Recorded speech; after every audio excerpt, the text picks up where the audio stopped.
Chers amis et Sheffield, bonjour.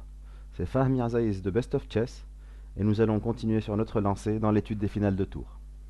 Donc, après avoir vu la position de Lucena, le fameux pont de Lucena, le mécanisme de défense de Philidor, nous allons voir la position de Karstedt.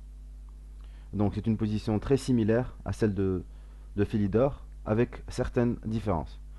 Donc, on peut d'ores et déjà voir que le roi blanc est, est situé sur la sixième rangée et que les noirs n'ont pas été euh, dans la possibilité de l'empêcher de partir sur la sixième rangée comme dans la position de Philidor.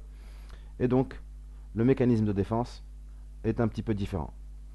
Donc, dans cette position, nous pouvons voir sur le diagramme suivant que notre roi noir est confiné sur la case F8, la tour blanche étant sur A7 l'empêchant de sortir de la huitième rangée, et bien sûr le roi blanc sur la case G6 soutenant le pion sur la case F5.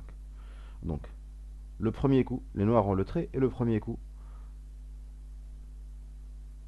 de défense est le coup tour F1. C'est le coup qui enclenche le mécanisme de Karstedt, le mécanisme de nullité de Karstedt. Donc on verra par la suite pourquoi on doit placer notre tour derrière le pion. C'est une manœuvre très importante. Donc ici les blancs, bien sûr s'ils jouent le coup F6, on rentre dans la position de Philidor et on commence à donner les échecs, le roi blanc ne pouvant plus trouver d'appris. Donc le roi blanc va jouer le coup roi F6. Bien sûr, la menace est tour A8 mat. Donc on doit bouger notre roi.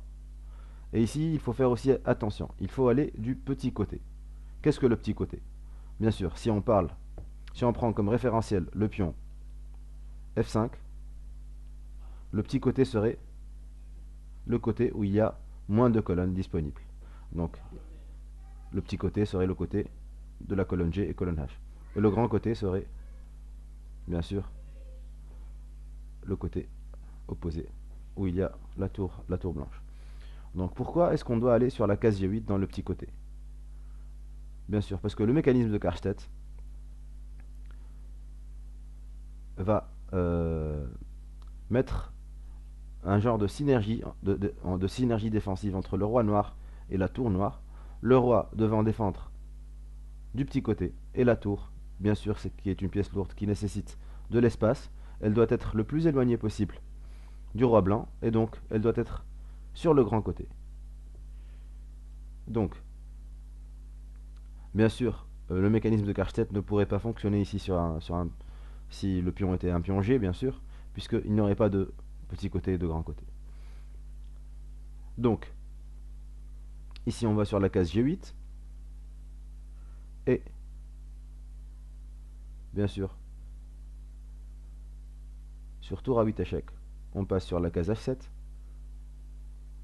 Les blancs, maintenant, vont jouer le coup tour F8. C'est un coup subtil, c'est un coup qui défend indirectement le pion F5 pour permettre la manœuvre du roi blanc. Donc, bien sûr, ici, il faut faire très attention. Sur tour F8, on doit passer notre tour sur la colonne A, le plus éloigné possible du roi blanc, et commencer à donner des échecs latéraux. Donc bien sûr, dans la tentative de se couvrir, les blancs vont jouer roi E8 pour pouvoir couvrir les échecs. Pardon, tour E8 pour pouvoir couvrir le roi des échecs éventuels de la tour. Et ici, on repart sur la colonne F derrière le pion. On réinstaure le mécanisme de Karstedt. Bien sûr, sur tour E5, on repart avec notre roi sur la case G8. Et sur roi E7, bien sûr, on monte sur la case G7, empêchant le pion de passer sur F6. Et c'est pour cela qu'on a joué notre tour derrière le pion. C'est pour contrôler indirectement la case F6 et empêcher le pion de progresser sur cette case. Donc on instaure une sorte de blocus, bien sûr avec la tour aidée par le roi, soutenue par le roi, sur la case F6, empêchant le pion d'avancer. Et il n'y a plus de manière de progresser pour les blancs. Donc, pour récapituler, le mécanisme de Karstedt, on commence à jouer la tour derrière le pion passé, donc tour F1, Quand le roi pénètre sur la case F6, on va du petit côté avec notre roi pour laisser le grand côté à notre tour.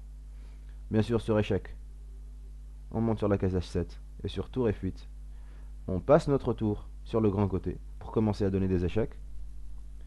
Bien sûr, sur les tentatives de couverture des blancs, on repart directement derrière le pion. Et sur tour E5, bien sûr. Bon, il y a une autre tentative sur roi E6. Bien sûr, on peut jouer tout simplement roi G7. Et le mécanisme de Karstedt est mis en place. On peut voir le blocus sur la case F6. Le pion ne peut pas avancer et donc les blancs n'ont pas de moyen de progresser. Sur tour échec, on repart roi F8. Et sur roi F6, on peut systématiquement annuler la partie en capturant le pion avec échec.